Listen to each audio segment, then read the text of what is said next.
எல்லாருக்கும் வணக்கம். ஆன்மா அருங்கோண சக்கரம் இந்த சேனல்ல உங்கள்கிட்ட சந்திக்கிறது, உங்கள்கிட்ட பேசுறது பெரும் மகிழ்ச்சியாகவும் பெரும் பாக்கியமாகவும் கருதுறேன். வருகிற 16ஆம் தேதி ஞாயிற்றுக்கிழமை அன்னைக்கு அதிகாலையில் 4 மணிக்கு தியானம், மத்தியானம் 1 மணிக்கு தியானம், இரவு 7 மணிக்கு தியானம். இந்த தியானத்தை முழு நேரமும் உங்களோட இருந்து ஒரு செயல் வடிவமாக அதை ஒரு பதிவாக செய்யணும் அப்படின்னு நம்ம நினைக்கிறோம். அதனால அந்த இடத்துல நீங்கள் சிம்மையா கார்டன் அப்படின்னு கோயம்புத்தூரில் வெள்ளையங்கிரிக்கு மலைக்கு அந்த போகிற ரூட்டில் தான் இருக்கும். சிம்மையா ஸ்கூலுங்கிறது எவ்வளோ ஃபேமஸ்ன்னு உங்களுக்கு தெரியும். அவங்களோட இடம் தான் அந்த இடம். ரொம்ப தியானத்துக்கான ஒரு இடம். அந்த இடத்துக்குள்ளே நீங்கள் இரவு ஸ்டே பண்ணுறதுக்கும் ஒரு வாய்ப்பு இருக்குது. இதை நீங்கள் முன்பதிவு கட்டாயம் செய்து கொள்ள வேண்டும். ஏன்னா அப்போ தான் அதுக்கான திட்டத்தை கரெக்டாக பண்ண முடியும். அங்கே 100 பேருக்கு அனுமதி இருக்குது. அதை நீங்கள் யார் வர்றீங்க, உங்கள் டீட்டெயில் என்ன, சனிக்கிழமை இரவு தங்க போகிறீங்களா, இல்லை ஞாயிற்றுக்கிழமை காலையில் நேரடியாக தவத்தில் வந்து கலந்துக்க போகிறீங்களா, இல்லை மத்தியானம் தியானத்தில் வந்து கலந்துக்க போகிறீங்களா, இல்லை ஈவினிங் தியானத்தில் கலந்துக்க போகிறீங்களாங்கிறத கிளியராக ஒரு செக்சரில் சொல்லணும். உங்கள் காசு, உங்கள் பணம் இதெல்லாம் தேவைப்படாது. தங்குவதற்கு, உணவுக்கு எதற்கும் கட்டணம் இல்லை. ஏன்னா இறைவனுடைய உபதேசம், தியானம் செல்வத்தாலோ எந்த அதிகாரத்தாலோ பெற முடியாது.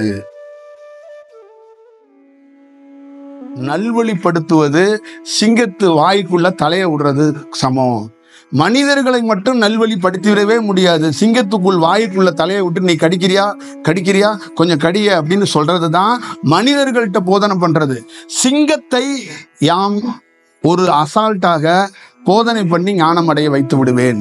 ஆனால் மனிதர்களை ஞானமடைய வைப்பது ரொம்ப கஷ்டம், ரொம்ப சிரமம். ஏன்னு கேட்டீங்கன்னா, மனிதன் தானும் கெடுவான், நம்பி கூட இருக்கிறவனையும் கெடுவான், நாளை வரப்போறவனையும் கெடுத்து விடுவான். அந்த சிங்கம் என்பது கூட ஒரு இடத்தில் கட்டுப்பாட்டுக்குள் வந்துவிடும். மனிதன் கட்டுப்பாட்டுக்குள்ள வரமாட்டான். இந்த உலகம் முழுக்க எந்த நாடு கட்டுப்பாட்டுல இருக்கு? ஒரே ஒரு நாட்டை சொல்லுங்க.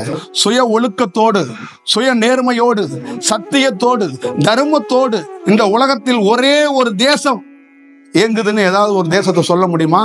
நம் தேசம் கூட ஒரு கட்டுப்பாடு, ஒரு ஒழுக்கம், ஒரு சத்தியம், நெறிகள் இருந்தாலும் அது வேற மாதிரி தான் இயங்கிக்கிட்டு இருக்கு. அது வேற கட்டுப்பாட்டில் தான் இருக்கு. அப்ப அதை என்ன பண்ண முடியும்? இதனாலதான் யோகிகள் சொல்கிறார்கள், மனிதர்களிடம் ஜாக்கிரதையாக இருக்கணும், மனிதர்கள்ட்ட ரொம்ப கேர்ஃபுல்லா இருக்கணும், அவங்க கிட்ட மட்டும் நம்ம ரொம்ப கவனமா இருக்கணும். ஏன்னா நமக்கே கிளாஸ் எடுத்துருவாங்க, நமக்கே போதனை சொல்லிடுவாங்க. பல சித்தர்கள், பல யோகிகளுக்கு எவன் துன்பம் கொடுத்தான்னா, கரடி, சிங்கம், புலி, யானை, எவனும் துன்பம் கொடுக்கல, மனிதன் தான் துன்பம் கொடுத்தான். நீங்க எல்லா யோகியோடைய வரலாறை எடுத்து பாருங்க, மனிதன் மட்டும்தான் ஒரு யோகிக்கு துன்பம் கொடுத்திருப்பான். ரமணரை 2 பேர் திட்டிருப்பான், 2 பேர் புகழ்ந்திருப்பான். ஆனால் ஒரு கரடி, ஒரு குரங்கு போய் ரமணரை தொந்தரவு பண்ணிச்சானா இருந்திருக்காது. ஆனால் மனிதன் மட்டும்தான் இந்த துன்பரும் வேலைகளை மிக கவனமாக செய்து கொண்டே இருப்பான். அவனை மாத்துறது என்பது அவ்வளோ சாமானிய காரியம் கிடையாது. அதுதான் பெரிய போர், இருக்கிறதுலே பெரிய போர். அதான் அதனாலதான் சொல்லியிருக்கிறாங்க மாயை என்று. அந்த செயலுக்குள்ள மாற்றப்பட்ட ஆகணும், வேற வழி கிடையாது.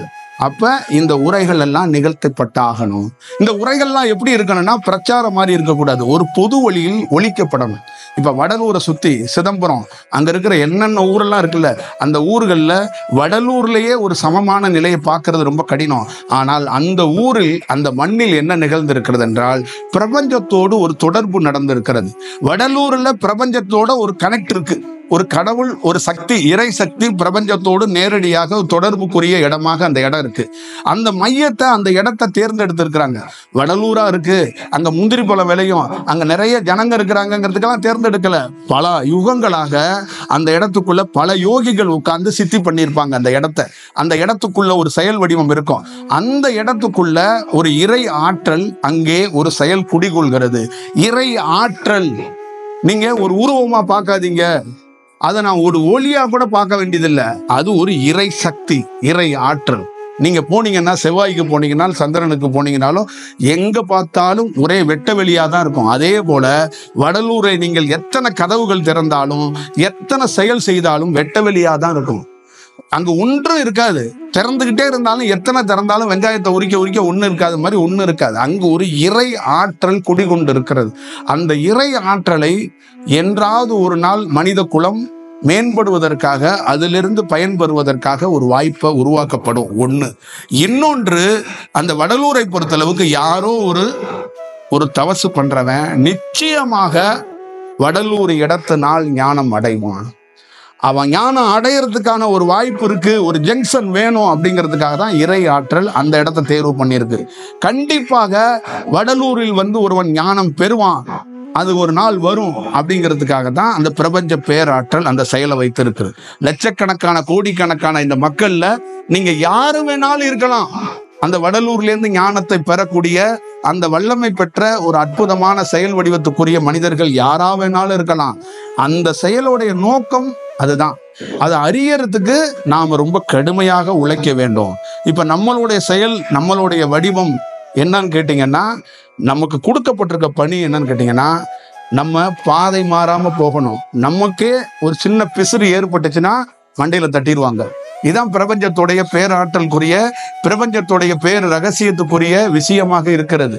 அதனால பாதை மாறாம, நெறி மாறாம பிரபஞ்சம் காட்டும் ஒரு பாதை, அந்த பாதையில போகணும். நம்ம காட்டி போற பாதை மனித பாதையாய் போயிடும். அப்ப பிரபஞ்சம் காட்டும். இப்ப நம்ம கிட்ட ஒரு அனுபவம் இருக்கு, ஒரு தியானத்துல ஒரு செயல் இருக்கு, அந்த மனம் ஒடுங்கி நிக்குது. இப்ப மனம் இல்லை, நம்ம கிட்ட என்ன பிரச்சனை இருக்குன்னு நான் சொல்லிடுறேன். என்கிட்ட மனித சுவாபம் என்கிட்ட இருக்கு. என்கிட்ட இருக்கிற பெரிய பிரச்சனை என்னன்னா மனித சுவாபம். மனித சுவாபம்னா மனிதர்களோட இருந்து அந்த மனிதர்களுடைய சுவாபம் இருக்குல்ல, அவங்களுடைய நடை, பாகனை, செயல், அந்த வடிவம் நம்ம கிட்ட இருக்கு. அதுவும் இருக்கக்கூடாதுங்குது பிரபஞ்சம். அதையே இருக்கக்கூடாது. அது உனக்கு எதுக்கு? மனித சுவாபம், மனித சுவடுகள் கூட உன்கிட்ட இருக்கக்கூடாது.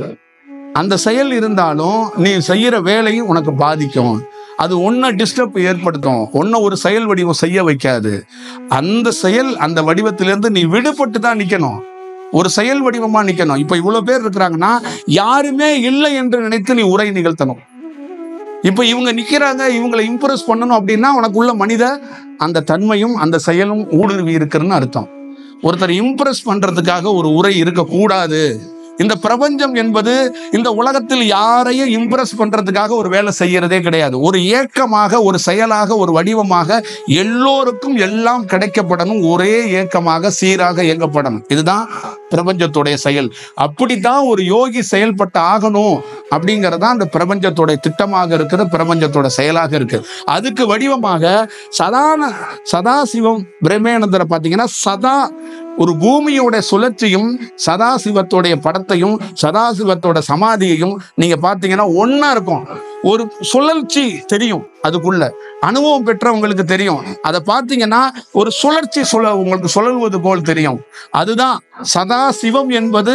ஒரு பிரபஞ்சத்தில் வேலை நடந்து கொண்டே இருக்கிறது, சதா வேலை நடக்குது. இந்த உலகத்திலே வாசி கிளம்பாங்கல்ல, அதுதான் சதாசிவம். சதா இதான் விஷயம். ஒரு மனிதன் சதா இந்த வேலையை செஞ்சானா, சதா சிவமா மாறிட்டானா, அவன் மனித தன்மையோ மனித செயலோ வடிவமோ இருக்காது. அப்படி இருக்கும்போது அவருக்கு சதாசிவத்துக்கு உடல் நிர்வாண நிலையில நடந்தாரு. அவருக்கு ஒரு கதை சொல்லி இருக்கிறாங்க. அந்த கதை நடந்துச்சா நடக்கலையாங்கிறதெல்லாம் அப்புறம். அவருடைய உடல்ல ஒரு கை வெட்டப்படும். ஒரு தாய் குளிச்சுக்கிட்டு இருக்கா, பெரிய ராஜாக்கள் இருக்கிறாரு. அந்த சதாசிவம் நிர்வாண நிலையில நடந்து வரும்போது, பெண் குளிக்கிற இடத்துல ஒரு ஆண் நிர்வாணமா வர்றான்னு வாள் எடுத்து கையை வெட்டும் போது கையையும் மறந்து போய் நடந்து கொண்டே போனாராம்.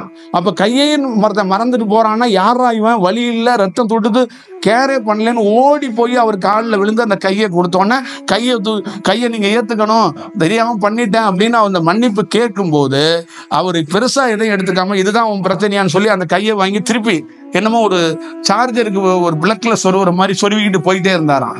அப்ப இதோடைய செயல் என்னன்னா, பெரிய சாமி, பெரிய சித்து பண்ணிட்டாரு, பெரிய அதிசயமான ஆள் தான் நம்ம பார்ப்போம். அது இல்லை. அங்க தெரிந்து கொள்ள வேண்டியது, நல்ல தவம் செய்கிறவர்கள் எப்படிமா கண்டுபிடிக்கணும்? அதை என்ன தெரியுமா செய்யணும்? உடலையே ஒருத்தன் மறந்து ஏக்கமாக இருக்கிறார், சதா சிவமாக இருக்கிறார், காற்றாக இருக்கிறார். அவருக்கு உடலே கிடையாது. இது ஒண்ணும் இல்லை, உனக்கு உடல் தெரிகிறது, எனக்கு உடல் தெரியல. நான் ஏக்கமாக இருக்கிறேன், அதனால என் கை, என் கால், என் தலையெல்லாம் எனக்கு ஒன்றும் பெருசு கிடையாது. இது என்னோட இது இல்லை. உனக்கு இது என்னுடைய உடலா தெரியுது. நான் பிறந்த மேனியாக இருக்கிறேன்னு உனக்கு உடலா தெரியுது, எனக்கு உடலா தெரியல. நான் இதை உடலா பார்க்கல. ஆனா கொஞ்ச நாள் இப்படி என்னோட ஏதோ ஒண்ணு ஒரு ஒரு அழுக்கு ஒட்டி இருக்கிற மாதிரி ஒண்ணு இருக்கு. ஒரு நாள் இந்த அழுக்கை இப்படி தட்டி விட்டுட்டு போயிருவேன். அப்படிதான் வடலூர் ஒண்ணு இருக்கு, அப்படி தட்டி விட்டுட்டு அப்படி மறைஞ்சுக்கிறது. இதான் செயல், இதான் வடிவம். அதை நம்ம ஆளுங்க என்ன பண்ணுவாங்க, பயங்கரமான சித்து பண்ணியிருக்கிறாரு.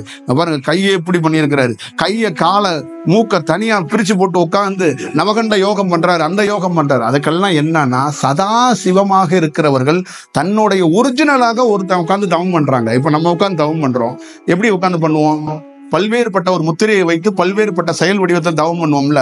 ஒரிஜினல் சதாசிவமாக இருக்கிறவன் உடலில் இந்த உடலெல்லாம் இதெல்லாம் கூடு இதை கலைச்சி போட்டுட்டு அவனுடைய ஒரிஜினலாக காற்றாக உட்கார்ந்து தவம் பண்ணிக்கிட்டு இருப்பான். அதுதான் அந்த செயல். இதை நீங்க அதிசயமா, ஒரு கலையா, வேற வடிவமா, மனித தன்மையிலிருந்து பார்க்கலாம். அதோடைய ஒரிஜினாலிட்டி இதுதான், ஒரிஜினல் செயல் இதுதான். அதுதான் நீங்க சதாசிவத்தை தெரிந்து கொள்ள வேண்டிய விஷயம். அவரை ஒரு யோகியா, அவரை ஒரு இப்படி வடிவமாங்கிற தாண்டி உலகத்தில் மிக உயர்ந்த ஒரு ஆற்றல், ஒரு சக்தி, ஒரு பெயர் சக்திக்குரிய செயல் தான் சதாசிவ பிரம்மேனந்தர் சொல்றது. அதே மாதிரி வடலூர்ல மிக நுட்பமான நாள்னா சித்திரா பௌர்ணமி தான். வடலூர் கொண்டாடப்படக்கூடிய ஒரு நாள் எதுன்னா சித்திரா பௌர்ணமி. சித்திரா பௌர்ணமி அது அங்கு ஒரு மிக பிரம்மாண்டமான ஒரு செயலா இருக்கும். இந்த பூசம், இந்த செயல், தைப்பூசம், இதெல்லாம் என்னன்னா, பிறப்பும் இல்லை இறப்பும் இல்லை, பிறந்த டேட்டும் கிடையாது, இறந்த டேட்டும் கிடையாது, அப்படிங்கிற ஒரு நாளை கொண்டாடப்படுகிற நாள் தான் இந்த Thaipusam. No date of birth, எந்த செயலும் இல்லாத, தொடக்கமும் இல்லாத, முடிவும் இல்லாத ஒருத்தர்னு சொல்லலாம். அதுதான் அந்த வடலூரை பொறுத்தளவுக்கு, இந்த தைப்பூசத்தை பொறுத்தளவுக்கு பிறப்பு இறப்பு இல்லாத ஒருவரை வணங்கக்கூடிய ஒரு நாளாக அந்த பூசத்தன்னைக்கு நடக்கப்படுகிறது. இதுதான் அதுக்குள்ள இருக்கிற செயல்.